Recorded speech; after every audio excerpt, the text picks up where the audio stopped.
Hey folks, thanks for tuning into this episode of Real Talk Fishing with No Limits.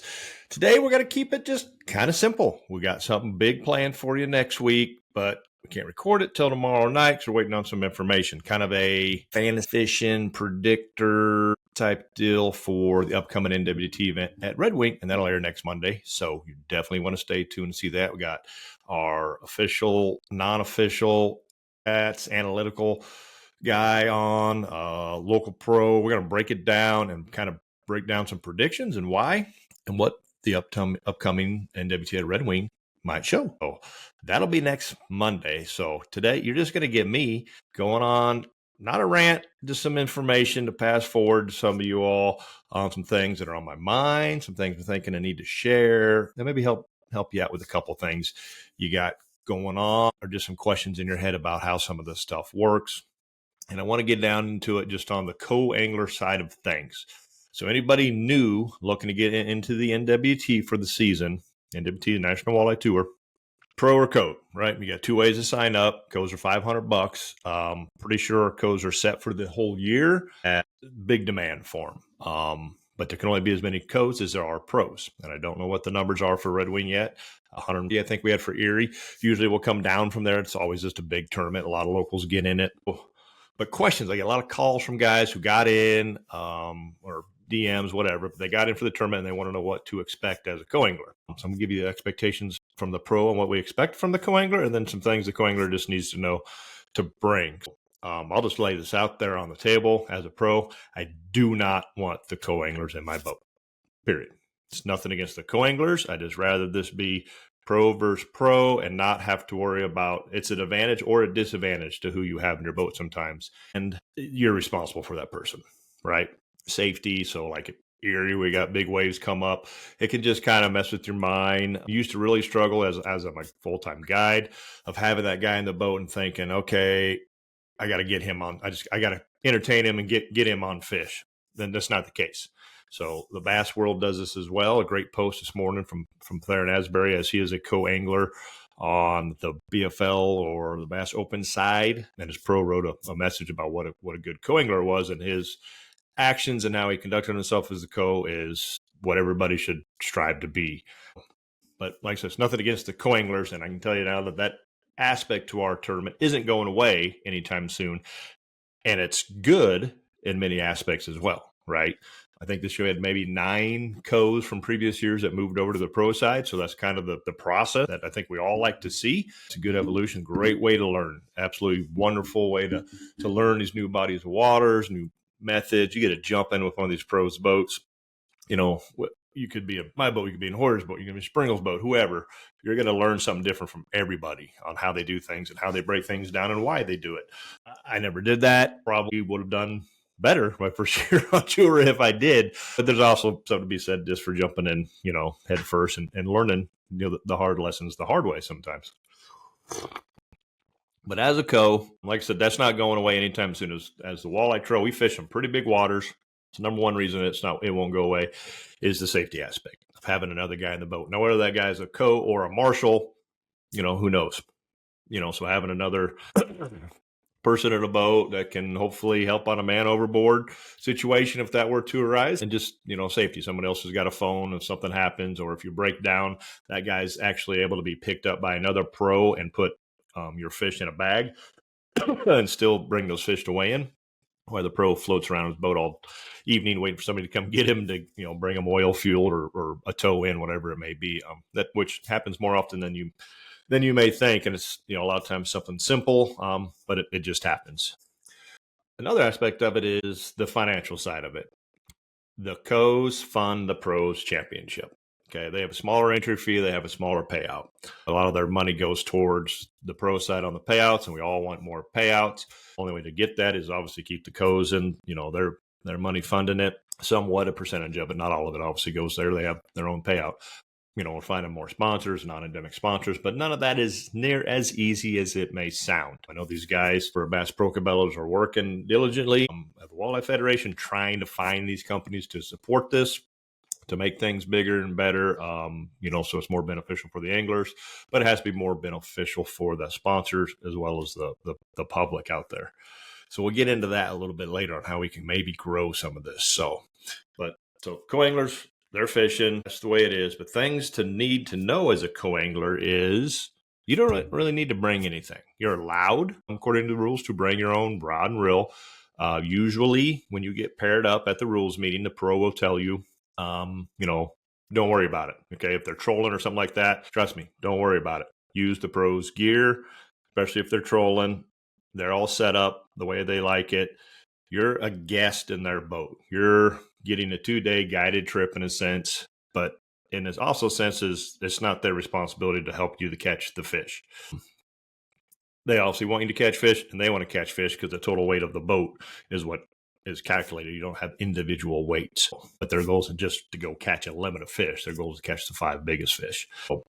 But you are allowed. I always tell mine that, hey, if it's a jig and bite, I'll be like, you're more than welcome to bring your own, jig and rod, because, jigging's a sensitivity game, a feel. And if you're super comfortable with your rod and you have a good rod, go ahead and bring it and use it. So you're a little bit more confident. I will go over that rod and reel when you show up. I may cut some line, put a new leader on it, or put a different jig or whatever it is versus what you have on it. But that's, the business end of it. But I want you to be comfortable. Otherwise, don't worry about it. You're in my boat. You're running St. Croix. You're getting the best rods out there. Not a big deal. Bring a life jacket. We used to always have to carry them. Most pros are still going to carry them for the co-anglers, but co-anglers come in all shapes and sizes, and we may not have a life jacket that fits you. So recommended that you bring one of your own. It's an inflatable one. Just plan on wearing it the entire time. A lot of new rules out there require you to do that. Just get a zip up, one that you need to have on when you're on plane. So those are really the only 2 things you can bring a small cooler. Most codes bring a backpack, which is perfect. Backpack, you can stick some food in it. All these boats come with a cooler, or a pro will have something in their boat. So they can, if you got some drinks or a lunch or whatever, throw in a cooler.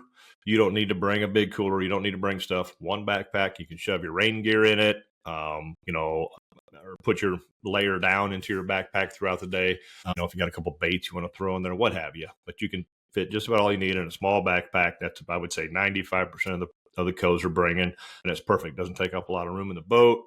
You got what you need, and you're set. You're good to go. So, but your responsibility at that point, once you're in the boat, is to fish out of the back of the boat. If you're trolling, you're both probably obviously out of the back of the boat. But with forward-facing sonar trend, a lot of the pros are in the front, trying to scope the fish. And that's great. And some guys have it set up where they got the ice shuttles in the back on poles that allow the co-angler to go ahead and do the same. Some not so much. If you got someone up front who's really good at it and they have it hooked to their main screen on the back, I would just sit in that driver's seat and watch, pay attention to what that guy's doing. This year we have smaller limits due to party fishing regulations and what have you. So, when you box 4 fish at Red Wing, you're done. You box 3 at Green Bay, you're done. You box 5 at Skakawea, you're done. So you may not even be fishing that long, but sit back and learn, take all this in. Some of the pros are going to allow you to come up to the front and look over their shoulders on the same screen. Some are not. They don't want you casting at those fish, because if you've done this, you can spook them. You get one shot. These guys are really good at pitching right to them.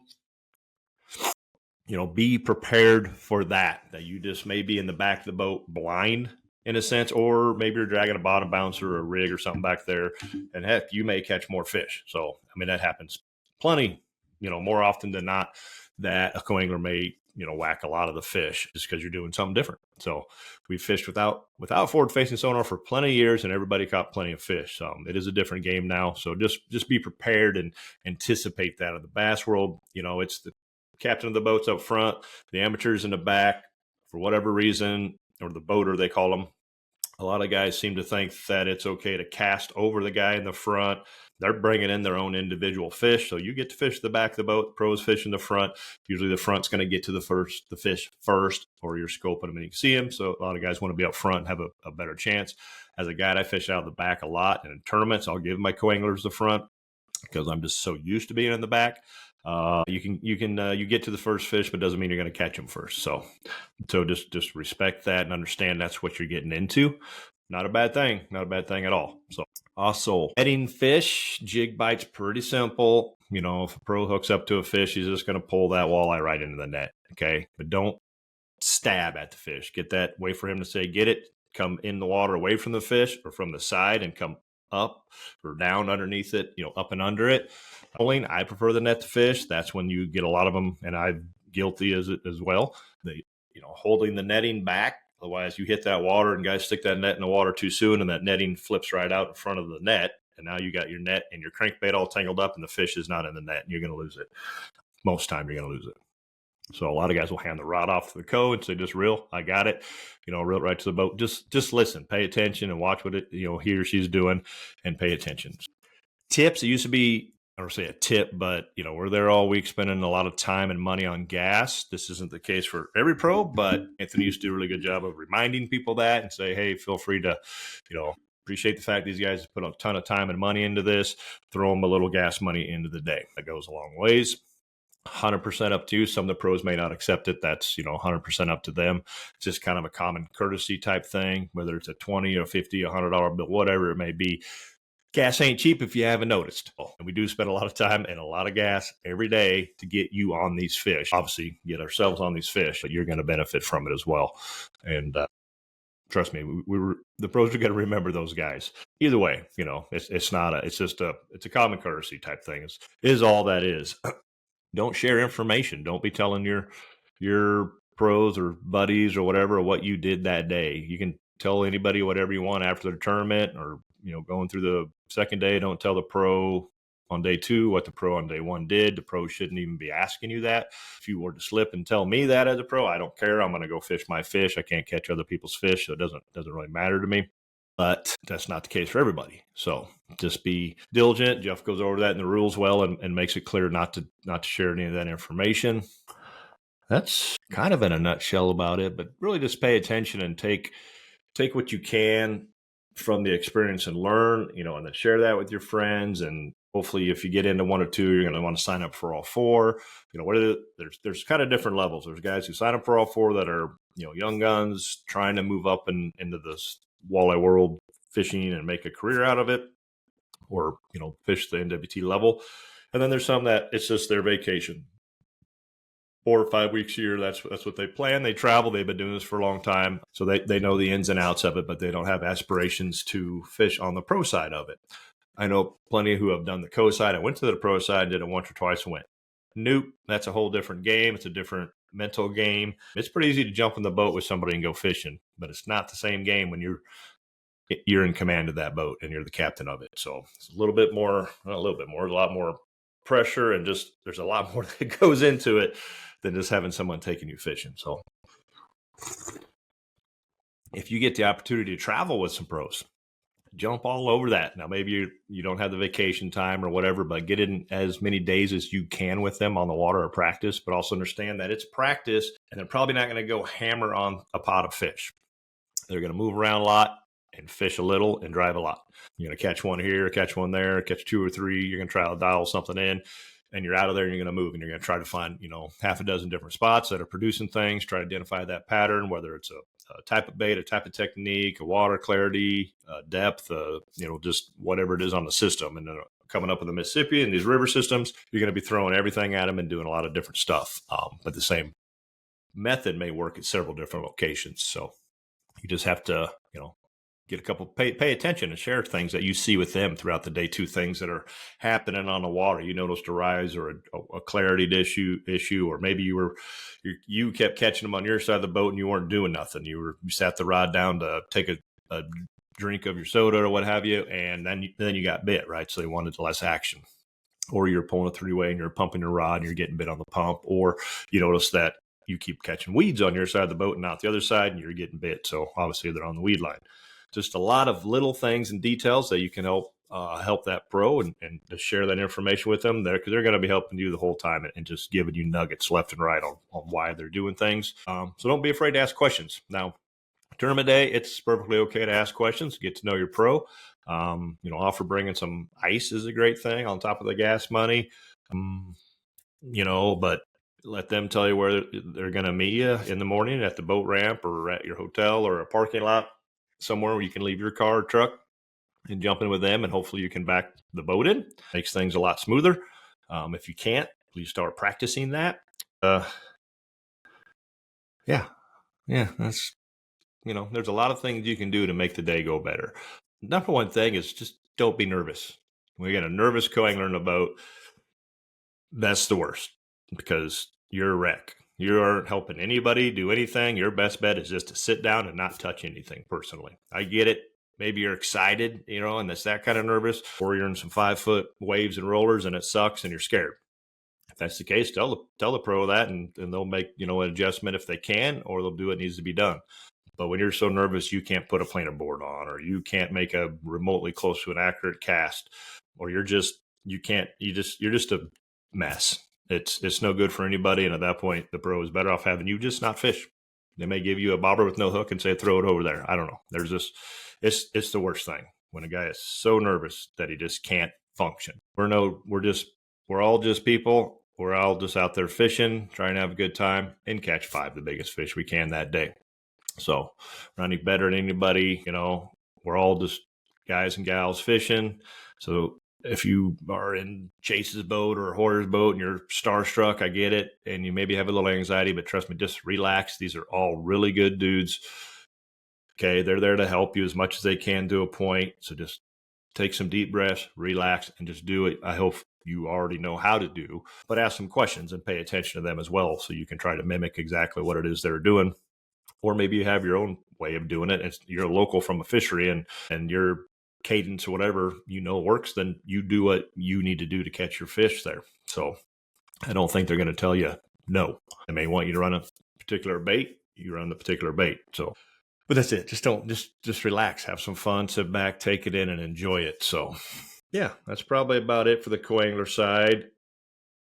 A lot of the pros, I think, are on the same page. We love to have just some head-to-head stuff without the other guy in our boat because it does become a handicap sometimes.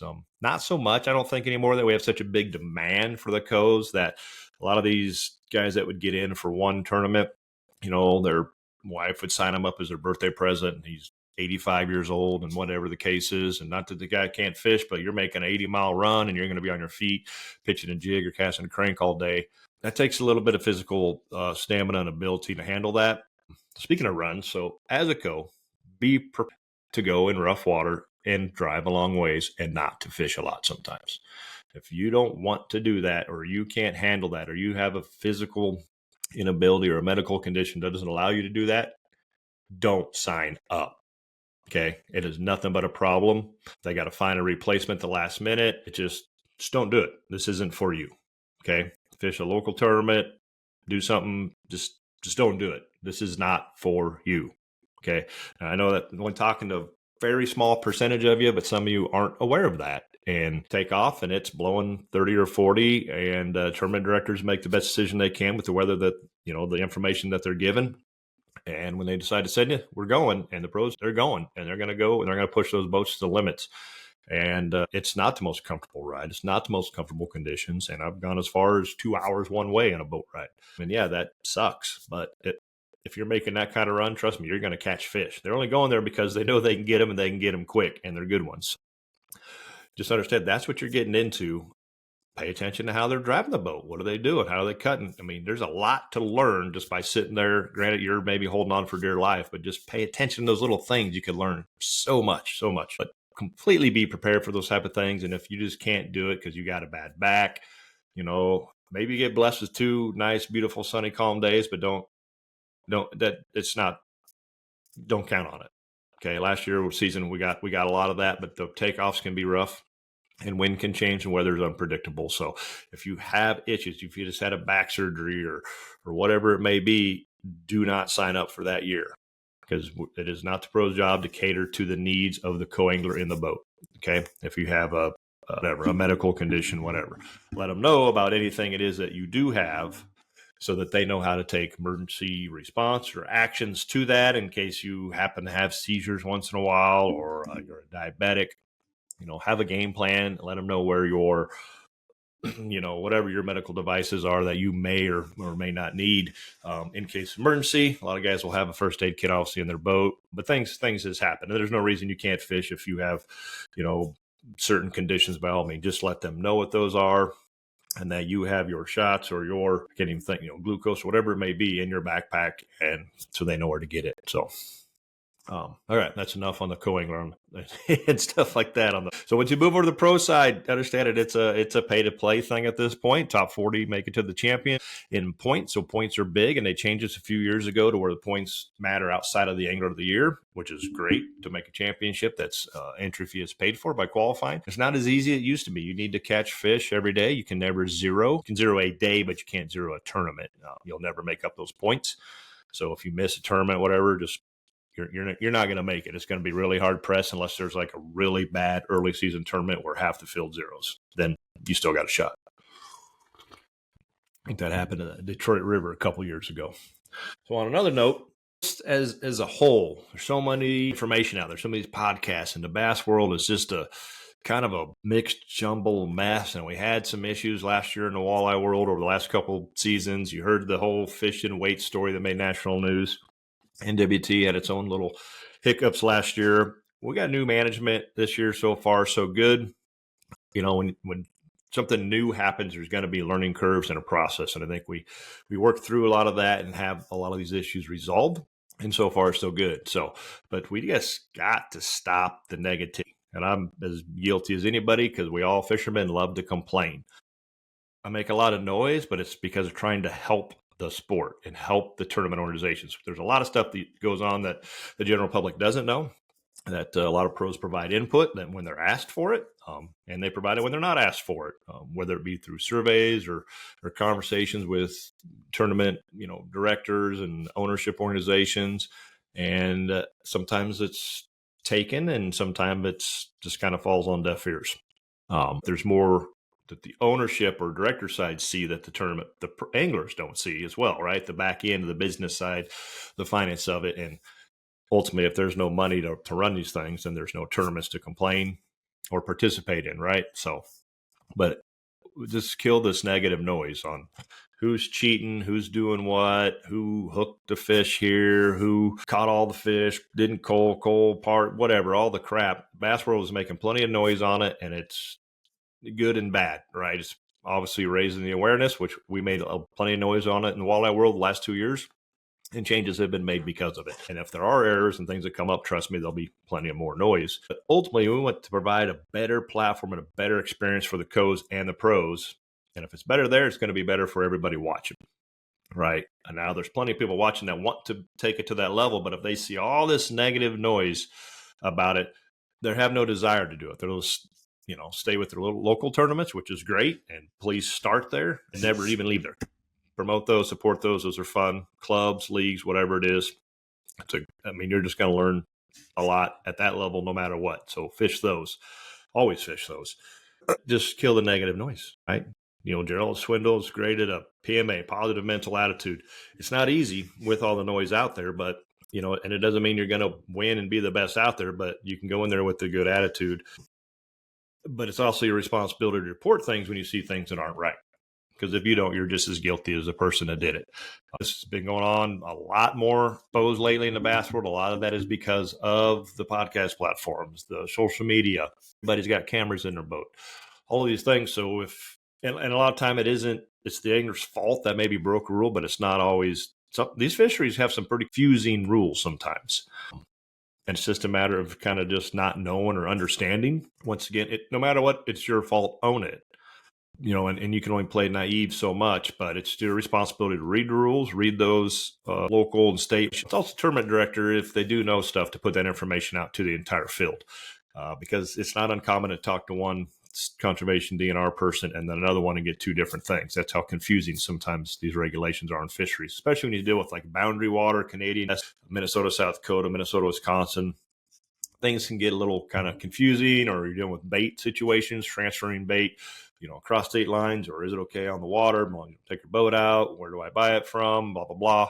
There's just a lot of things. And if you have information, give that to the tournament director too, so he can verify it and then share that information with everybody as far as any regulations or changes. I know Wisconsin's made some changes this year early on limits of fish, and these things are constantly evolving, and not everybody's, has the situational awareness of what's going on the fisheries or in the industry. So share that information as you get it, but be more positive. A lot of stuff around forward-facing sonar, right? That's the hottest topic it is all year. It's the deal. It doesn't catch fish, but anglers that are really good on it can catch fish. And there's no doubt about it. But it's not going anywhere. It's another tool in your toolbox while it's legal, while it's available, which it may be forever. Get good at it if you want to compete. If you're not going to embrace this changes, just like side imaging, just like Mega 360, all these things have evolved over the years. Well, I have it in my boat. I have 2 of them now. And let me just tell you, you still got to catch them. You still got to get them to bite. It's still a very unique skill set to master it and the control of it and the speed. If you have it on your trolling motor versus a pole, it is not easy. So the guys that are doing really well have been doing it for a while and are very good on it, period. Not to say you can't catch fish without it. The traditional methods still come into play more often than not. And then understanding fish patterns and where they relate to certain things, certain time of year is obviously helpful to put you in the right spot. So you don't just drive around the lake all day with your forward facing, just trying to find fish. A lot of the fish being caught are fish that weren't targeted because we're learning new things about where some of these fish are versus what we thought. Well, I said it, I've never seen a walleye read the Walleye Insider magazine. So just because we think that's where they're supposed to be and what they do doesn't mean all of them are there. A lot of times these big fish are sitting in spots that you would have never thought of. So I'm a shallow water guy. I try to always start very shallow and can catch fish shallow 365 days a year. So, and when they're there for a reason, and that is to eat. But it doesn't mean the big ones are always going to be up there. But more often than not, if you can find some shallow water fish, you can catch them. So we kind of covered the cheaters forward facing. It's not, walleye world's a little different than the bass world by a long shot. We can't really compare the two, but bass, watching the Bass Open or the Bass Elite here right now. And, they kind of set the bar and the trend, and they do an awesome job running their production. But it's a huge, huge business with a lot more money behind it. But walleye's right there in the second tier of that kind of stuff. And it's not, we don't have a qualifying platform to work your way up to the top tier. It's a pay to play. So it's not, it's a rich kid sport in the bass world because you got to have 40,000 in entry fees and blah, blah, blah. And it's not quite that much, but you got to work your way up. And it's not cheap. So if you're looking to make a living at this, have another job. Because you'll notice almost all the walleye pros have other jobs, work for people, own small businesses or big businesses, and that is able to fund it. Our entry fees are half of what the top bass guys are paying, but our payouts are half of what that they get as well, unless we win. So it's not cheap, but you're doing it for the passion. You do it because you love to compete. You do it because you love just, being competitive and the sport of fishing and everything that evolves around it. Yeah, it's, that's why I say start out on the co-angler side and learn a lot. Otherwise, it's a pretty expensive learning curve. But if you can afford to do it and you have that disposable income and that time, then go for it. But as you heard on some of these previous podcasts with Chemos and Candle, have a business plan when you're going into this thing. How, what am I going to dip into? Where's this money coming from? Understand that the sponsorship game is not like most people think it is. It is not. Nobody pays you to go fishing. People that pay you to go fishing are your clients when you're a guide, and that's that. If you can do really well, if you're top of the tier right now, like John Hoyer, Dewey, Tom Wynn, Will, some of these guys are just doing good and have, Springle was that guy for quite a while, made some money. You can make some money when you're winning tournaments in the top 1-2 spots, but you're going to have to win a couple a year to make enough to survive. Forget, a lot of people, these winnings and the tax amount on a winnings is different than much other. If you do win, get a good accountant to go over stuff, because now you get the boat and you get to find a way to pull that sucker home. And whether you keep it and use it or you sell it, you're going to have some gains to deal with, which is a good problem to have. So I'd rather have to figure that out than not have to figure it out. But have a game plan. Obviously, go over that with your family. If you're a single guy, gal, living at home, got a good job, got a lot of vacation, and you're thinking about it, do it. Now's the time for you to jump in and experience all this until you have the family and the mortgage and all the other obligations that come with the realities of life that make things a little more difficult to do this, period. Not that it can't be done by all means, but when you don't have to worry about your business or what's going on at home, or, obviously you still have family and parents and siblings, but just, the lawnmower breaking or the kids' school stuff or whatever, not having to deal with those issues in the back of your mind or, solve them. I'm fortunate to have a great foundational home. My wife is able to handle and take care of all that stuff, but it still took time, right? Still a learning curve to understand that how out of reach the pros are when they're on the water. A lot of times because there's horrible cell service at a lot of these places, and or it's rainy and it's crappy weather and your phone's put away, or I mean, yes, we can deal with it. And guys have had to load up in the middle of the night, run home, fix something, come back, or miss a day or two of practice, or put off a day or two because something, catastrophic was happening at home. And that's just going to happen. That's just life, the way it is. Family's first. So, but the more hyper focused you can be on what you're doing and understanding your surroundings is just going to make you that much better. So when you have less responsibilities in a sense and less financial obligation, do it. Jump in. You're seeing a lot of younger guys in a bass circuit. You're seeing some younger guys in the walleye world. That's where you need to be. The earlier you get started at it, the better, because you're going to elongate your career. You're going to learn more. The learning curve is so much faster now with all this information out here like this and YouTube and what have you. It's at your fingertips, however much time you want to invest in it and take that in. You're going to learn a lot faster than we used to. So that's your tip. Okay, guys. You're young guns with less responsibilities and the financial, ability to do this stuff, get in there. Guys, gals, it doesn't matter. There's very few women doing this, and there's no reason there can't be a lot more. Marianne Husky set that bar years ago. We've had a few on the co-angler side, and there can be more. There's absolutely plenty of room for women on the pro side and the co side. I know we've had some in the past. We've had some bad experiences. If that ever happens, please run up to me and tell me, and we will address that. And many of the other pros will as well, because that is just unacceptable. We want everybody into this sport. Okay. The more that join, the more that fish, the better this thing grows, the better everything is. So that just moves us into where's the tournament fishing and industry moving into the future? Good question, right? If we all knew, our economy is maybe not as good as many are making it sound right now. You've seen boat companies have laid off a lot of people. Boat prices are coming down a little bit. A lot of that is they're just not moving them, right? Boat prices are high. It's expensive because the cost to create them is expensive. COVID screwed up our world in a sense. Industry was great because everybody was going outside buying campers and boats and what have you. Now that's it's done, right? A lot of those people are still out there, but the price has skyrocketed. Simple economics, it's supply and demand. And when you can't get materials and you have to pay all this extra tariffs and imports and all this type of stuff, it just goes up. So we're looking at expensive boats, expensive interest rates or higher interest rates. You don't need a new boat. Okay. A boat is a boat. There's obviously new boats are awesome. There's a lot of awesome things in it. I put my nitro through hell at Erie, going through these big waves, and it handled great. I love it. Handles the big water good. It's still in one piece, didn't break anything. Smaller boat it was unfishable situations like that. So, but once again, be smart. That's part of your plan is what can you afford? What do I need versus what do I want? We all want the biggest thing out there that's got the biggest motor, the most electronics, the most Gucci gear there is. But where you fish the majority of the time, that 22 footer may not be very feasible, and maybe you need a 19, 20 foot boat, or even smaller. Just be smart about that. Industry it's not in bad shape by all means. They're still moving plenty of tackle, and some companies are doing better than others, but that just depends on what they're selling and kind of where their price points are at it. But like I said, nobody pays you to go fishing. So when you're trying to hit all these people up for sponsorship stuff, you got to understand what it is you're getting into and understand that you're a salesman. You're the additional outside sales rep for that company in your area. Okay. So there's local, there's regional, and there's national levels on all these things. But that's what you are. You're a sales rep. Obviously, if you do great at tournaments and get a little extra media coverage, that's a bonus.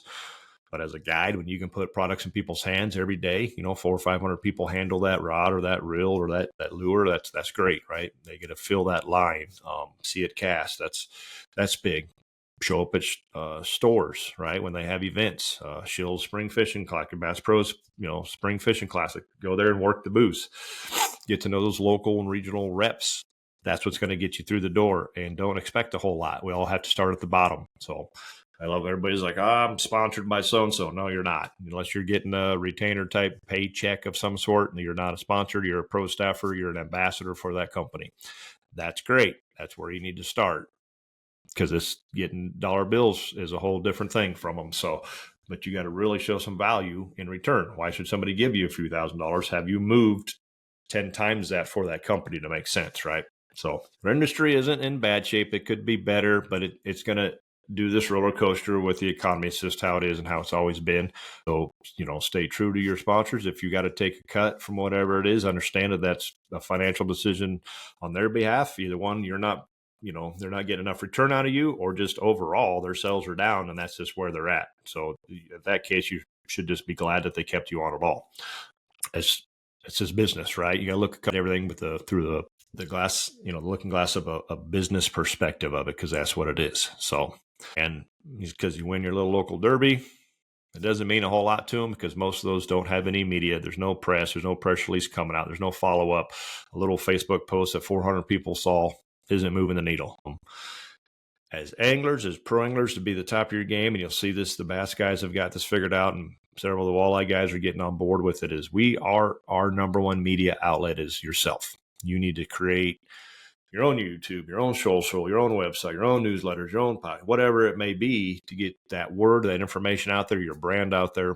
So nobody else is going to do it for you. If you win a tournament, take full advantage of that. When the few media outlets are reaching out to do interviews, or somebody wants you on a podcast, the answer is yes, because now you get a chance to share, your knowledge, and obviously, plug all your sponsors, because you want it using something that has to do with them, whether it's your active target graph or your Crush City lure. That's what you're doing. So that's up to you to do those things and take full advantage of it when those opportunities arrive. Because you're kind of old news after the next tournament. Somebody else takes that spotlight.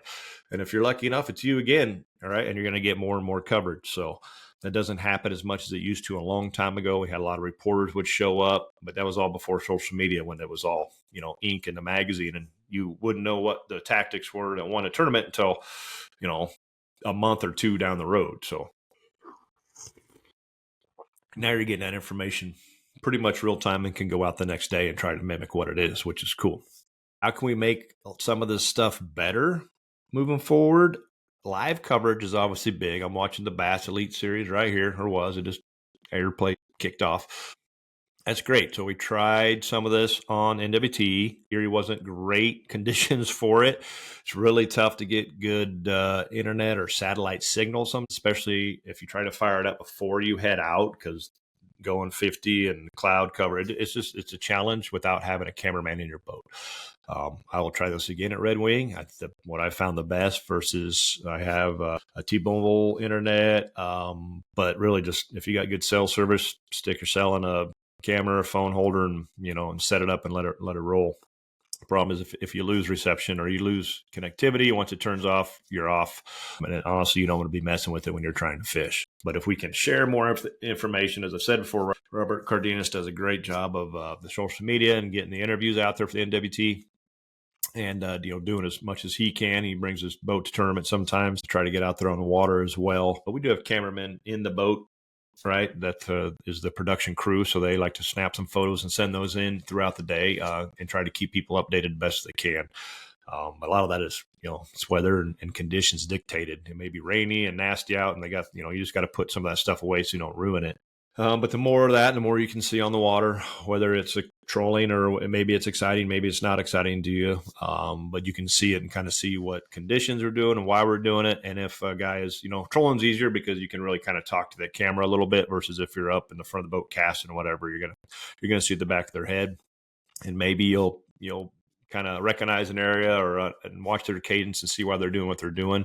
It's going to be hard to get much commentary on some of this stuff, but nonetheless, some of the guys are trying it, and hopefully it gets better. We should have, I don't know how the cell service and stuff works in the Red Wing area. I think it's pretty good, and conditions should be pretty good because it doesn't get super windy down there. So Green Bay is a whole different story when we go there, but so that'll dictate a lot of that, how that moves forward. And then maybe that will evolve over years. Tour Gold, those guys have been producing for the last year, I think 2 years now, or just 1 year. I think this will be the second year, and they've added a couple anglers to it. So that's pretty cool. There's obviously a lot of, if there's some money behind that, whether it's Dakota Lith, whoever sponsors it and puts it on, is, putting a lot of time and investment into it, and they do a great job producing it. So those type of things are what's going to help a lot of this stuff grow. But the reality is, this isn't cheap. None of that is cheap. And most of it that you see anglers produce as, themselves aren't getting paid to do it, right? They're just doing it for brand exposure, and, maybe their sponsors are. But in my case, I do everything by myself. My wife's a photographer. When she's able to do stuff, that's great when she's around, but she works full time.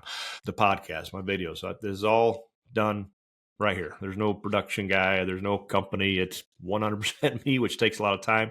And and no one's paying me to do these things. So, but they're platforms to use for your partners and sponsors out there to get their name out and their brand out. And hopefully that all works twofold and everybody benefits from it. So Bass Pro, Cabela's, NWT, I got written here. I don't remember why I have that written there, but I will say that Bass Pro owns a lot of tournament circuits, and then most of this stuff wouldn't be happening without their support or without Johnny Morris, financially backing some of this. There isn't a ton of money to be made, but there is money to be made. And if it's not making money, then it's not going to be out there. But only way it does make money is by the sponsors and partners that support it. So support those companies. Toyota's big on fish, and Bass Pro obviously is big on fish, and Cabela's, and a lot of the lure companies. If you watch the bass stuff, you'll see, brought to you by Humminbird, brought to you by Garmin, brought to you by whoever it is, Rapala, St. Croix, Bass Pro Open.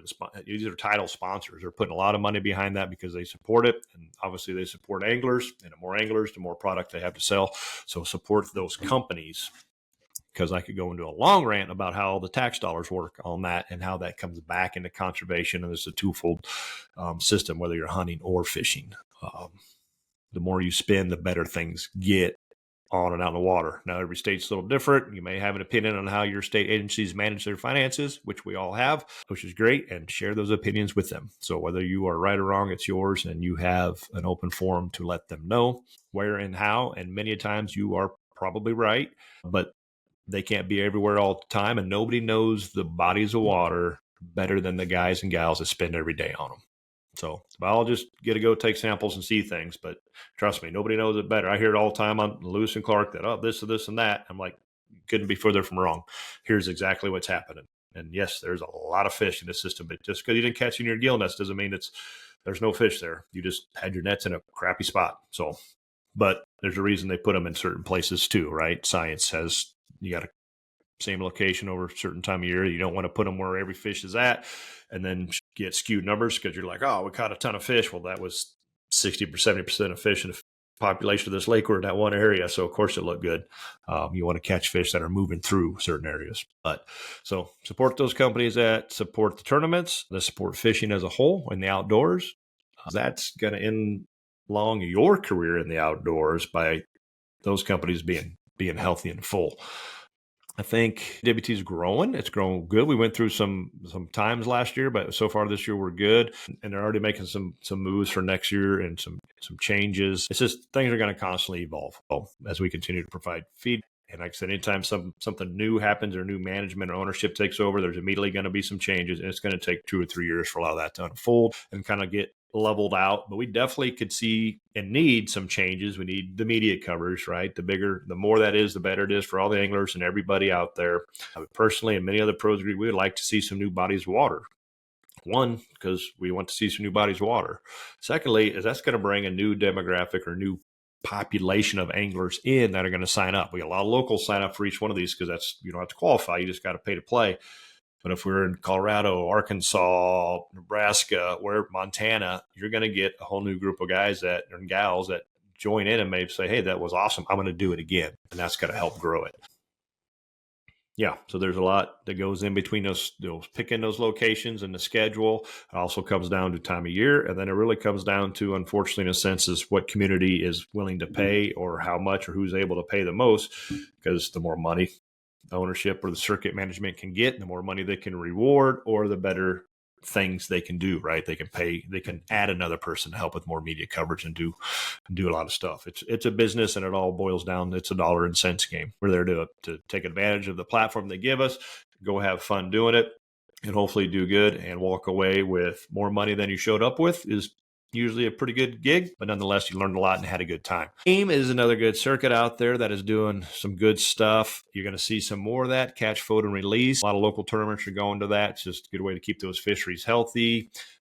Keeps it pretty simple. You can do it on the water. You catch, you photo, you put your fish, everybody's got the same bump board. You measure your fish, throw it back, and that measurement converts to weight. There's a lot of apps out there now that people can load real time, and you kind of know right where you're at. Keeps it kind of streamlines it and keeps it simple. Yes, there's something to be said for bringing those fish in and having a crowd and seeing it, but these local tournaments aren't really getting big crowds anyway. So that format works pretty good. Yeah. And, and they're doing it. It's not super expensive, but, the less entry fee, the less reward on the other end. So there's a balancing act, but you're also not spending a week of off work practicing. You're taking a day or two. A lot of these tournaments are on Sundays. So you can have Friday or Saturday or just Saturday to practice, and it's a one-dayer, which really works great for a local, area. It's a great place to learn, great stepping stone. And once again, most all these tournament anglers are pretty good people, and a lot of them will share information with you. Not all, but many. But the best way to learn stuff is to fish these tournaments. Whether you get whooped on or not, you may have been 20 feet from the guy that won it. And later you'll be like, well, I know what they did. Or they were doing the same thing that you were. Now you were just off the bite, or they were on a current scene that you couldn't get to. And so you watch them, and now right? You learn from it. So AIM's another great place, another great circuit to get out there and get your feet wet and start. Almost all these are team things. Splitting your costs, splitting your expenses, splitting your winnings. The decision-making process, you got to figure that out, but you'll figure it out. But a team partner it's a challenge to get someone you can fish with really good like that, but it's also fun. So I think that's probably about it for the Bashore's rant and top takes of what's going on in our walleye world and our season coming up. Really just wanted to get a lot of that co-angler information out there for you that are thinking about diving in, jumping into that co-angler side. Please do it, but do it with expectations of long runs, rough water, maybe not fishing a whole lot, maybe not catching many fish myself. None of this doesn't mean it will happen. It could be a beautiful, calm day that you fish a half mile from the boat ramp and you're in the back of the boat pitching jig and you're on a reef and you just waylay into them all day long. That happens as well, or you're flip bobbering, whatever it may be. But it's not always like that. There's the other side of things. Maybe you're the net man. Maybe you're that guy's cameraman or something for the day, but it's still a huge opportunity for you to learn a ton. Like I said, it isn't going anywhere. Bring a rod or two in case you want it, or the pro says, yep, that's what we're going to jig or something like that. You bet, bring it. You're allowed to bring it regardless. Bring your own life jacket. So it's one size doesn't fit everybody. Offer up some gas money, bring your own lunch, bag of ice, whatever it may be. Just understand that you're that guy's guest that day. Most importantly, just take a deep breath and relax and don't be nervous as hell. You both will fish better without it that way. So once again, this is just me, obviously, on this episode today, because we have a good one coming up for you next Monday. So stay tuned for that. It's going to be awesome. I'm going to break down Red Wing, going to break down Mississippi, going to break down some tips over the longevity of the NWT, and some predictions from it. So stay tuned. You're going to want to hear that one. I'm telling you now. That'll air next Monday. We're going to record that tomorrow night. And tomorrow night being a Tuesday, Wednesday night. And that's it, folks. So follow along. We got NWT at Red Wing coming up here in just a short couple weeks. It's going to be a really good, fun tournament. It's a 4-fish limit, 1 over 20 inches per boat. So you're not going to see 40-pound bags like Erie. You're going to see these 10 to 15, 16-pound bags. But Red Wing has got some big fish in it. And I say Red Wing, I'm talking the Mississippi River, Pool 3 and 4. There are some big walleyes in there, some 10, 12, 13-pounders. So if a guy can get into one of those suckers, that's going to definitely keep you up in the top of the standings. But otherwise, you're dealing with some nice under 20 slot fish. And there's a lot of those too. So it's going to be really fun. I'm looking forward to it. Cannot wait to get out there. And that's it, folks. So thanks for tuning in to Real Talk Fishing. I'm your host, once again, Brian Bashore, and you can catch this over here on the Walleye Guys Facebook page, Walleye Guys YouTube page, where you are watching it right now. Otherwise, you are listening to it on Spotify, Amazon, Google, Apple, all those podcast platforms. We're out there, and that's a wrap. So stay safe, and we will see you on the water.